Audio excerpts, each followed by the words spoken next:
The dawn light filtered through the tall trees of Magnolia City, shining down on the quiet little street where Jordan Mitchell once grew up. Walking alone after many years away, Jordan, a 38-year-old Navy SEAL, returned to his hometown with a heart heavy with memories and pain. Magnolia was not just the place where he was raised, but also the backdrop of old prejudices and social barriers he would have to face once again. The worn-out streets, the dim yellow lights flickering on the sidewalks, and the morning bird song created a seemingly peaceful scene.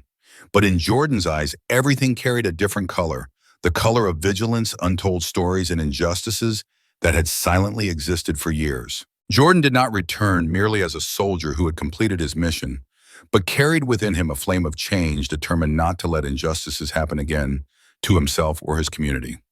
He knew well that this return was not simply a homecoming, but the first step in a challenging journey to expose the hidden darkness within this small yet complex town. The dawn light was also a reminder that every new day was an opportunity, a new battle to fight for truth and justice.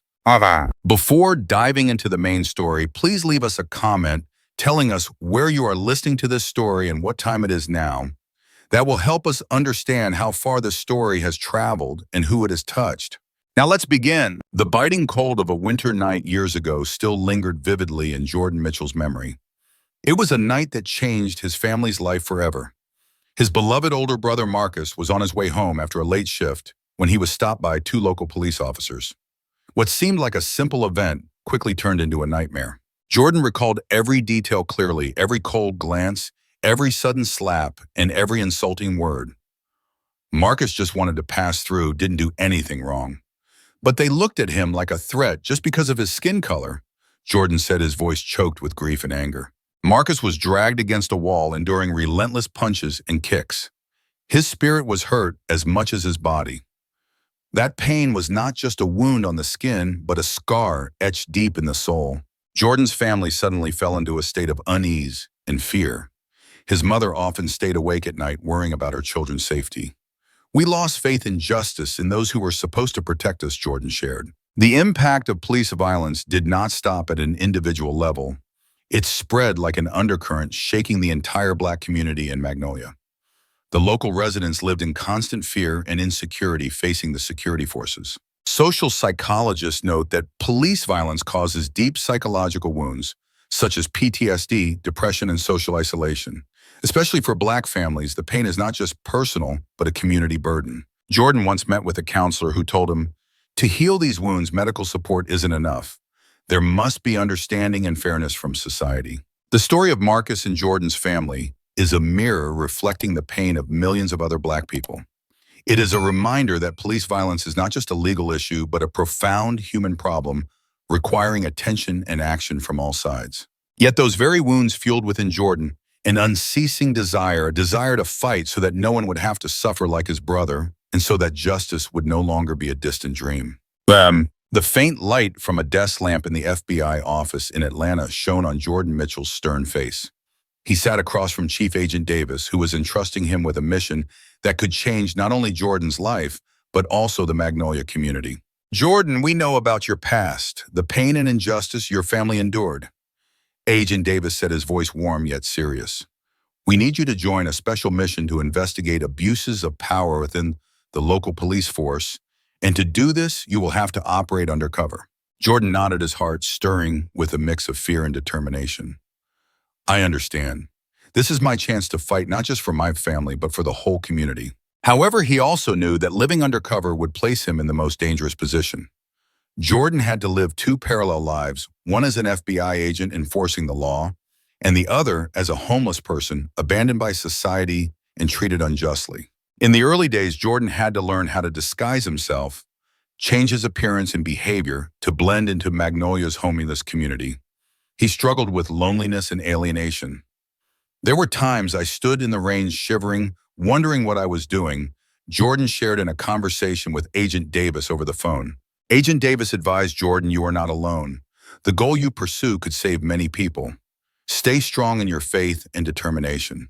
Jordan recalled the sleepless nights when cold winds crept through every tear of his worn jacket, telling himself that every small sacrifice today would be a stepping stone for greater change. The psychological struggle between two worlds was far from simple. Jordan had to constantly control his emotions, avoid revealing his true identity, and at the same time gather evidence of police abuse. One day while sitting in the park, Jordan looked at the homeless people around him and deeply felt the pain they endured, the isolation, contempt, and injustice. That was also the motivation driving him to complete his mission. Jordan's double life was a testament to mental strength and courage. He knew the road ahead was long and full of unforeseen challenges, but he was ready to move forward because one day justice would be served. Night fell over Magnolia City, the empty streets and dim streetlights, creating a cold and dark atmosphere. Amid this scene, Jordan Mitchell quietly walked his old coat covering his thin frame. He was not truly homeless like those around him, but to complete his mission, he had to live as they did in the shadows of society, where harshness and loneliness constantly lurked. The double life was not just about pretending. It was a minute-by-minute battle between the light of hope and the darkness of despair. Jordan had to face the biting, cold winds cutting through thin layers of clothing, long nights without enough shelter, and the suspicion and contempt from those sharing his plight. Once, when a heavy rain poured down, Jordan sought temporary refuge under an old bridge. Cold drops fell on his face, mixing with tears no one could see. There were times I felt completely forgotten by society, he recalled. But Jordan refused to be defeated. With military skills honed over years, he learned to observe, keep distance, and protect himself from constant dangers, from theft, fights, to unexpected threats in the dark. In a phone conversation with Agent Davis, Jordan said, "The hardest part isn't physical, but mental. Staying alert and resilient while living among people who cannot know the truth about you." Davis replied, "You are doing what no one else dares to. That is the true strength of a warrior, not only on the battlefield, but in life." Jordan's inner strength was forged day by day. He was not just a collector of evidence, but also a listener of painful stories, injustices faced by the homeless around him. He understood that his mission was greater than himself. It was a light for forgotten lives. One early morning as the sun rose, Jordan sat on the park steps watching his homeless friends wake and start a new day. In his eyes, they were not just lonely individuals, but silent warriors of life. That double life taught Jordan humility, empathy, and extraordinary endurance. Each passing day, he drew closer to his goal of exposing the truth and changing the world around him. Amid the darkness, the flame of hope in Jordan's heart still burned brightly, guiding the way ahead, a path not walked alone, but accompanied by justice and dignity. Late at night in Magnolia City, when everything seemed to be silent, Jordan Mitchell maintained the outward appearance of an ordinary homeless person. He wandered around downtown, quietly observing every movement of the city, every person, every unspoken story. Suddenly, a flashlight shone directly into his face, startling Jordan. A white man in police uniform, stern-faced, approached with stiff steps. It was Officer Beckett, someone Jordan would never forget in his life. Beckett stopped in front of Jordan, his eyes full of suspicion as if sizing up a wild animal. His voice was cold and sharp like needles. "What are you doing here? Do you have any papers? Why are you in this area at midnight?" Jordan stayed calm, his voice steady but firm. "I'm just resting. I'm not doing anything wrong." Beckett frowned, his eyes revealing no concealment of contempt. "Who do you think would believe someone like you? This place isn't meant for people like you." The words were a painful blow, not only because of the blatant racism, but because they plunged Jordan into memories of injustices his family had endured. Yet Jordan did not let emotion overwhelm him. He responded with the calmness of a soldier. "I don't want to cause trouble. I just want to be respected like anyone else." Beckett laughed coldly, stepping closer, his voice bitter. "Respect. That's something you've never had and probably never will hear." The tense conversation stretched on, separated by an invisible wall of difference and prejudice between the two men. Beckett represented a system long entrenched in old biases, while Jordan symbolized change and the desire for justice. But despite being treated disrespectfully, Jordan remained calm. He knew that in this battle, patience and perseverance would be his strongest weapons. Before leaving, Jordan looked Beckett straight in the eye and said firmly, "I am not the enemy. I carry hope for a fairer future." Beckett didn't reply, his gaze drifting away, but deep inside, a flicker of doubt and hesitation could be sensed. That encounter was the beginning of a series of harsh challenges where Jordan would face discrimination, abuse of power, and relentless fights to protect the truth. The headlights of a police car shone directly onto Jordan Mitchell's face as he sat quietly by the roadside, masking exhaustion and vigilance in his eyes. Officer Beckett stood before him, voice cold and commanding. "Show me your identification immediately." Jordan slowly pulled out an old card from his jacket pocket bearing the words U.S. Military. He held it up to Beckett, eyes steady. "I am Jordan Mitchell, former Navy SEAL. This is my military ID." Beckett looked at the card, but his attitude did not change. If anything, it was tinged with contempt. "That ID doesn't explain why you're here at midnight. This area isn't for people like you." Beckett's words were not only baseless suspicion, but also carried harassment and racial discrimination.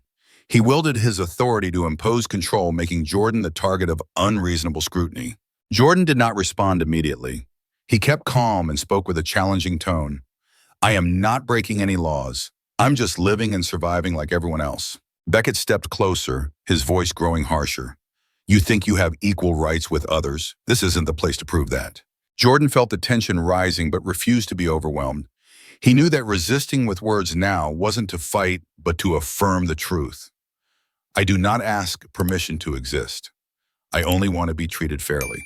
Each word from Jordan cut through the silence of prejudice like a blade.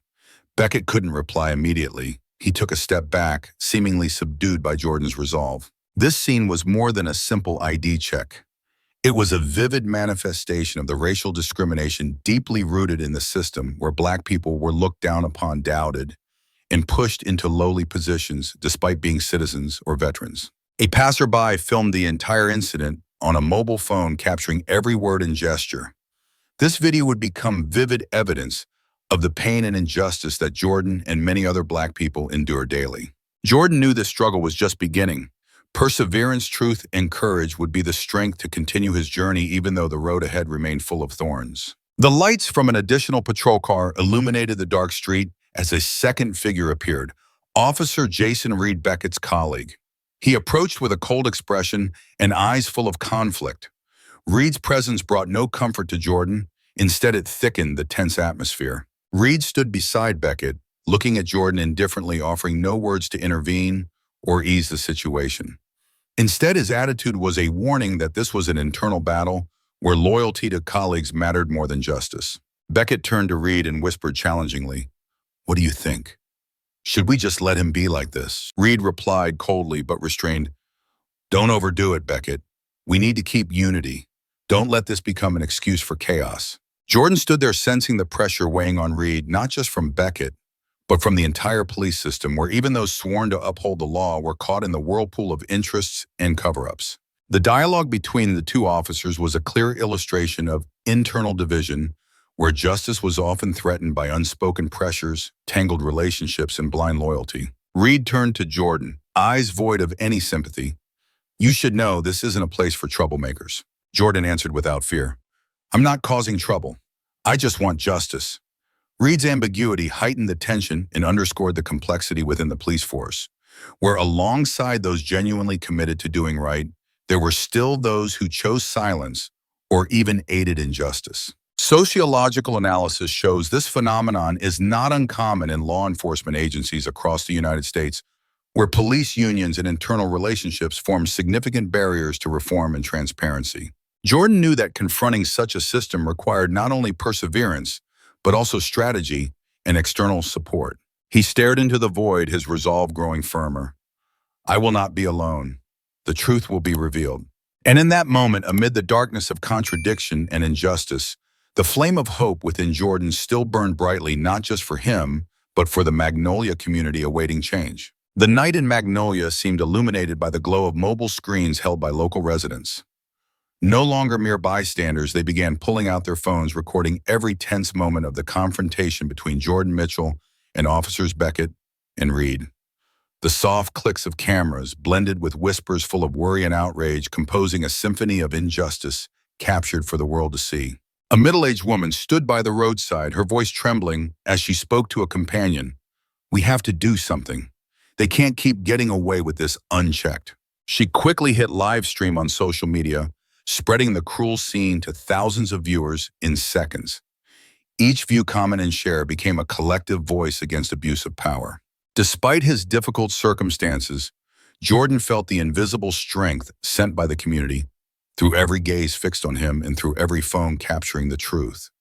He understood this was the most powerful tool for change, a light shining into the dark corners of power. Social media, with its rapid and limitless reach, became a sharp weapon in the fight for justice. It not only helped record evidence objectively, but also publicly pressured those in power to be held accountable. A renowned sociologist once said, "In the digital age, every smartphone becomes a camera, every citizen a reporter."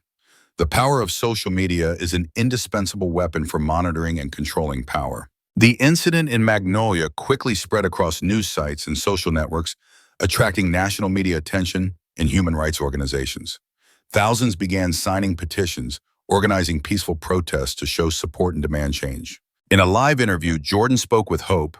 "I believe when the truth is recorded and spread, justice cannot be hidden.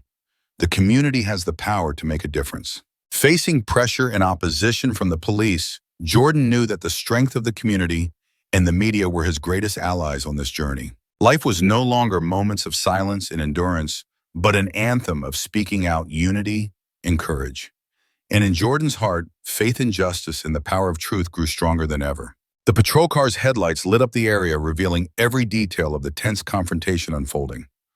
Officer Beckett stepped toward Jordan Mitchell with cold eyes and a voice full of pressure. "What do you think you can do here? I'll show you your place," Beckett said, each word like a sharp knife stabbing Jordan's pride. In an instant, Beckett shoved Jordan against the cold wall, pinning him into a narrow corner with no escape.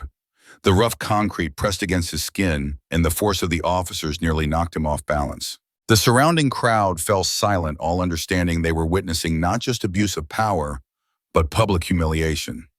Jordan's heavy breaths echoed, but he maintained his calm, refusing to let anger dictate his actions. Beckett continued with the taunting words, "You're no better than the homeless around here. Don't think you're someone special." Those words were not only a personal insult, but also a deprivation of the dignity of a man, one who had served his country, but now endured contempt and violence. Jordan, drawing on all his mental strength from his past and military training, looked Beckett straight in the eye and said, "I am a human being, a citizen and a warrior. You may threaten me, but you cannot take away my dignity." Emotions surged as witnesses could no longer remain silent. A few sighed and murmurs of protest arose, creating strong psychological pressure on Officer Beckett. In that moment, power was no longer absolute. The truth and resilience and courage of Jordan shook the position of the one who wielded violence. A woman in the crowd whispered to her companion, "Finally, the truth will prevail. We cannot turn a blind eye anymore." Jordan stood firm, his body weary but his spirit full of vitality and determination. He knew this confrontation would mark an important turning point in his long fight against injustice. And under the glow of recording phones, he became a symbol of resilience and justice, a man who refused to be subdued despite threats and humiliation. Under Beckett's pressure, with the cold wall pressing against his back, Jordan Mitchell felt his heart pounding and breath quickening. But he did not let the tension overwhelm him. For in his heart, he had been forged through trials not only on the battlefield, but also in his mind. Every moment, Jordan reminded himself to stay calm, a skill the military taught him not just to survive, but to prevail. He knew that resisting violence now was not only futile, but could worsen the situation. His voice remained warm and resolute as he said to Beckett, "I am not against you, but I cannot stay silent when witnessing injustice." Beckett frowned, his voice harsh. "What do you intend to do with those words? You're just an arrogant homeless man." Jordan replied firmly, "I am not arrogant. I am a defender of justice, and I will not let wrongdoing be hidden." That resilience was more than words. It was a light from a soul tempered through many years. The emotional control skills, quick situational analysis, and confidence honed on the battlefield helped Jordan maintain his stance without letting anger or fear control him. A nearby witness whispered to a friend, "He's so brave. Not everyone could do that." In that instant, Jordan became a symbol of inner strength, a man who does not surrender to oppression, no matter how unjustly treated. He was the voice of the silenced, a beacon, illuminating the darkness of injustice. Jordan knew the journey ahead would be long and full of challenges, but with every time he stood tall like this, he reaffirmed that he was not alone. More importantly, justice could not be buried. "Stay calm," Jordan said. "That is true strength," he told himself, as he continued on the path he had chosen, the path of truth and fairness. The flashing red lights from the patrol car continued to illuminate the area but no longer eased the tense atmosphere. Just then, the figure of Commander Calder appeared, walking steadily and authoritatively. His face was stern, but his eyes shone with determination for justice. He approached, his voice ringing with seriousness and resolve. "Stop immediately, Beckett Reed. I want a clear explanation about this." Beckett, still arrogant, tried to justify Commander he was in a suspicious area and refused to show full identification. Calder cut him off, his voice challenging. "I've reviewed your file, Jordan Mitchell. Former U.S. Navy SEAL, currently on an undercover FBI mission. He is not a suspect to be treated this way." Calder's words struck like thunder in clear skies, freezing the atmosphere. Beckett and Reed fell silent, their faces revealing confusion and loss of ground. Jordan felt the power of truth and the authority of justice standing by him. A wave of relief mixed with determination spread through his soul. Calder continued, his voice steel strong. "All violations during this mission will be thoroughly investigated. No one is allowed to abuse power or discriminate." Some bystanders began to clap softly, support and recognition for Jordan, growing stronger and spreading. Jordan looked at Calder with gratitude, but he also understood that this was just the first step in a long journey to protect justice. Beckett withdrew, losing his voice and power in that moment, leaving only silence and the realization that change had begun to creep into the system he once trusted completely. Commander Calder stood beside Jordan, a symbol of justice and hope for the Magnolia community, a reminder that truth and righteousness always have the final place. The Magnolia District Courtroom was filled with cold light, rows of seats packed with those concerned about the case, which was seen as a symbol of the fight against police abuse of power. Jordan Mitchell entered the courtroom with a determined expression, his head held high, eyes fixed on his goal, justice. Jordan's lawyer, Evelyn Carter, opened the trial with a compelling voice. "Your Honor, today we are not just judging an individual case, but we have an opportunity to reassess a whole system that for many years has harmed our community." The video recording showing Jordan being brutally treated by Officer Beckett and the cold demeanor of Reed was displayed on a large screen. Each clip was vivid, undeniable evidence. Jordan's heavy breathing, tense eyes, and the insulting words from the officers echoed throughout the courtroom. Witnesses from locals to bystanders took turns testifying, recounting the incident with nervousness and strong emotion. Many had witnessed or experienced similar abuses, making the case a collective voice of the community. However, not everyone agreed. Beckett's lawyer tried to lessen his client's responsibility, arguing about job pressure, procedural ambiguities, and even questioning the legality of the video evidence. Evelyn did not hesitate to respond.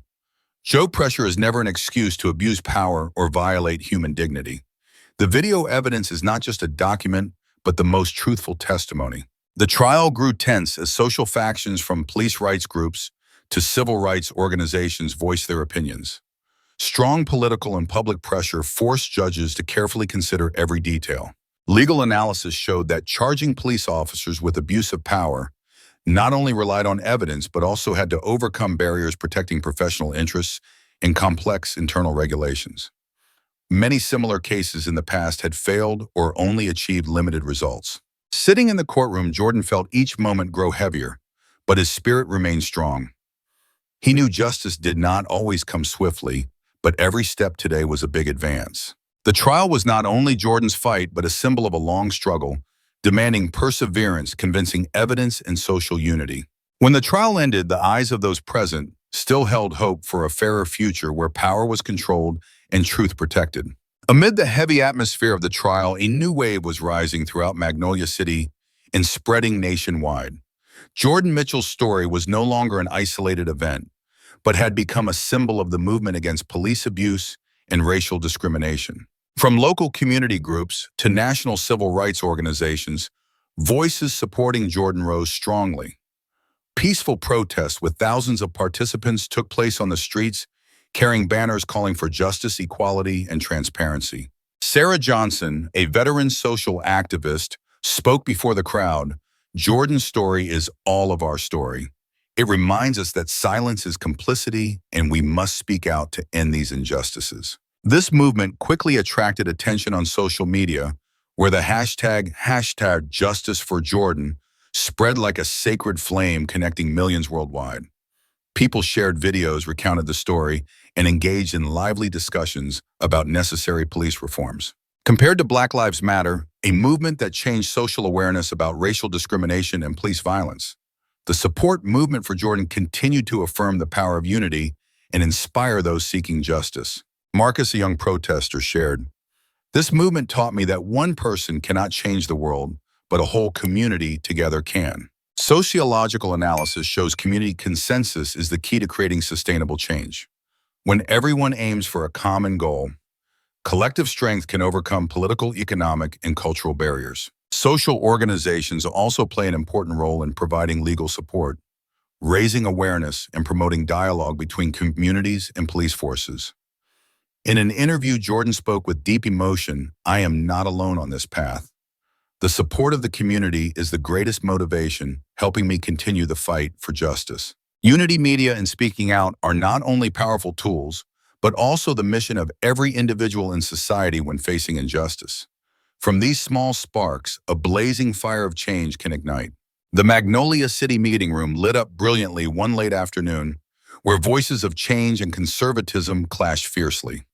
Jordan Mitchell, along with activists, lawyers, and community representatives, sat facing the leaders of the police union, those defending the interests of the force that had once treated Jordan unfairly. Robert Harlan, president of the Magnolia Police Union, spoke with a deep and resolute voice. "We represent the frontline officers who face danger daily to maintain security for the community.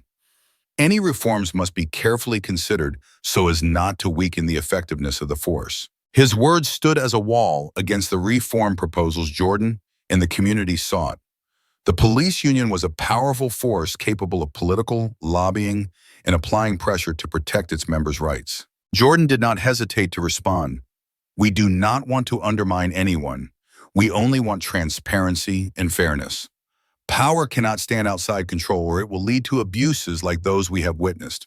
The debate grew heated as one side proposed policies such as mandatory body cameras, multicultural training, and an independent complaint system. The other side opposed, fearing that rapid changes could cause instability and affect morale within the force. Emily Sanchez, a local legislator, stood with determination. "We need a balance where both police rights and fairness for the people are protected.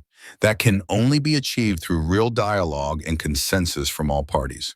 Political pressure, vested interests, and fear of losing power created tough barriers in the reform process. Jordan and his colleagues understood that changing the system required not only perseverance, but also smart, flexible strategies in dialogue and policy advocacy. A community workshop was organized where parties exchanged views, listened to each other, and sought common ground. Real stories and convincing evidence were presented to promote understanding and consensus. Jordan shared at the workshop, "We cannot let the past and fears block the future. Change is necessary not to oppose anyone, but to create a fair and safe society for all." Though many difficulties lay ahead, this ideological battle sparked hope for a future where power is controlled, justice is served, and unity is built. Within Jordan, the flame of hope burned tirelessly, guiding him and the Magnolia community on their unending journey. Under the lights of a weekend afternoon in Magnolia Park, Jordan Mitchell stood before a crowd with bright eyes. From a Navy SEAL, he had become a social activist, a powerful voice for justice and equality in the community.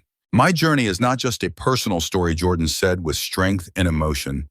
"It is the story of all who have suffered injustice, who have been oppressed, and had their dignity stripped away." He shared about living two lives, facing discrimination and violence, and standing up tirelessly to fight.